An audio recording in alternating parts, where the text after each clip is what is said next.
Hello and welcome to Valuenomics. आज के इस एपिसोड में हम जानेंगे दो बहुत ही उम्दा कॉन्सेप्ट के बारे में। ठीक है, एक है क्रोनी बिलीफ्स, जो कि मैंने अभी हाल में ही पढ़ा था और इसने एक्चुअली मुझे एक नया डायमेंशन दिया, नया नज़रिया दिया दुनिया को देखने के लिए। और आज के इस एपिसोड में हम वही डिस्कस करने वाले हैं कि ये क्या है और क्यों है और कैसे काम करता है। तो सबसे पहले कि ये है क्या चीज़। क्रोनी बिलीफ्स का मतलब होता है कि कुछ ऐसे बिलीफ्स जो हकीकत से परे होते हैं, मतलब पूरी तरह से वो साउंड ट्रुथ नहीं होते, लेकिन फिर भी वो हम अपने दिमाग में, हमारे अपने मेंटल टूल किट में उसको रखते हैं।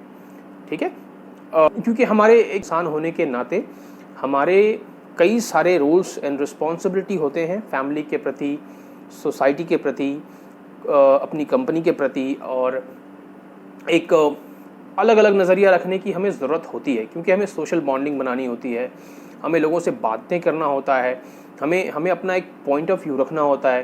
तो इसके लिए क्रोनी बिलीफ्स जो होती हैं, हालांकि ये इनका सच्चाई से दूर दूर तक का नाता नहीं होता है, इसे आप प्रूव भी नहीं कर सकते, इसे आप डिसअप्रूव भी नहीं कर सकते। ले लें पॉलिटिकल बिलीफ्स। आपने कभी कभी सोचा होगा कि कोई इंसान इतना स्टूपिड कैसे हो सकता है, कोई इंसान एक पर्टिकुलर पॉलिटिकल पार्टी को इतना हद तक सपोर्ट कर देता है कि वो कुछ भी कर सकता है। ये क्रोनी बिलीफ्स का ही नतीजा है जो हम अपने मेंटल टूल किट में से रखते हैं, ताकि हमारी सोशल बॉन्डिंग बन सके, ताकि हम लोगों से अच्छी तरह से जेल हो पाएँ, मिक्स हो पाएँ, है ना। तो ये तो आप समझ में आ गया होगा आपको कि क्रोनी बिलीफ्स जो होती हैं वो it can not be true, it can be true, लेकिन इसे प्रूव करने में बहुत एफर्ट लगती हैं, और इसे हमें ना चाहते हुए भी हमें बार बार प्रैक्टिस करने के बाद ये हमारी ज़िंदगी का एक हिस्सा बन जाता है ना। तो ये है ऐसे बिलीफ सिस्टम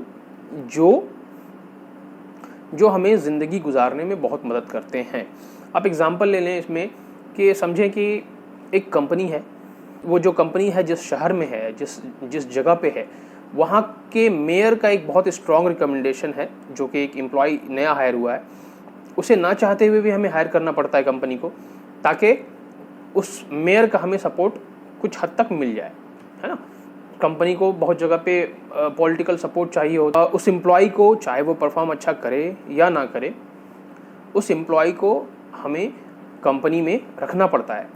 ठीक है, तो क्रोनी बिलीफ्स भी एक तरह से समझें कि हमारा दिमाग एक कंपनी है, और वो जो बिलीफ सिस्टम है, जो जिस चीज़ को हम मानते हैं, वो समझें कि एक एम्प्लॉय है, एक ऐसा एम्प्लॉय जो अच्छा परफॉर्म नहीं करता है, लेकिन फिर भी हमें उसे अपने मेंटल टूल किट में, अपनी कंपनी में जगह देना पड़ता है।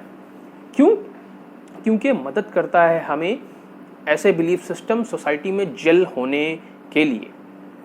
हम सब के पास ये बिलीफ सिस्टम होती हैं। अब वो बिलीफ सिस्टम कुछ भी हो सकती हैं, चाहे वो पॉलिटिकल हो सकती हैं, चाहे सोशियो इकोनॉमिक हो सकती हैं, चाहे कल्चरल बिलीफ्स हो सकती हैं, ठीक है, चाहे रिलीजियस बिलीफ हो सकती हैं, कुछ भी हो सकता है। एक पर्टिकुलर आइडेंटिटी क्रिएट हो जाती है वहाँ पर।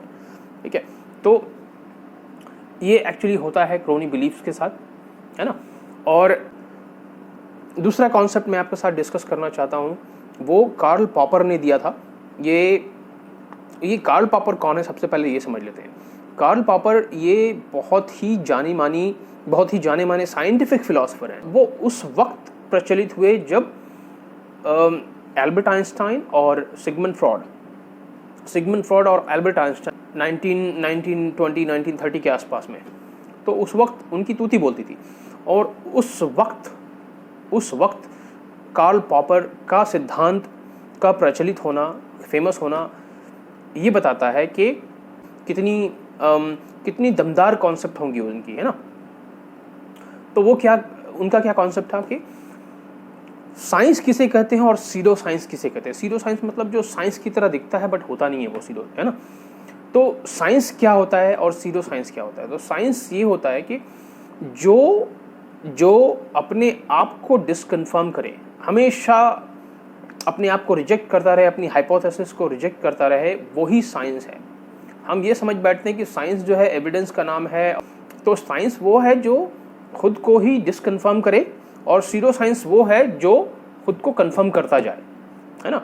हमें भी अपने बिलीफ को, अपनी आइडियोलॉजीज़ को हमेशा चैलेंज करते रहना चाहिए कि क्या ये सही है भी कि नहीं, कि हम खामखा इसे लेकर के ढो रहे हैं, कोई रोल ही नहीं प्ले हो रहा है और कुछ हमें हेल्प ही नहीं कर रहा है ये।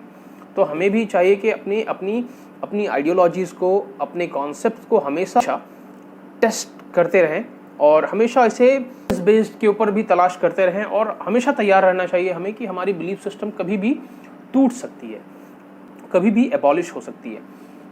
तो ये कार्ल पॉपर का सिद्धांत था कि साइंस डिसकन्फर्म्स एंड सीरो साइंस कन्फर्म्स। तो जो भी चीज़ें कन्फर्मेशन के बेसिस पे चलती हैं, that is not science, that is zero science, ठीक है। और जो भी चीज़ें डिसकन्फर्मेशन को बुनियाद में रखकर चलती हैं, वो ही साइंस है, ठीक है। तो हम और आप तैयार रहते हैं in search of a better explanation. Thank you.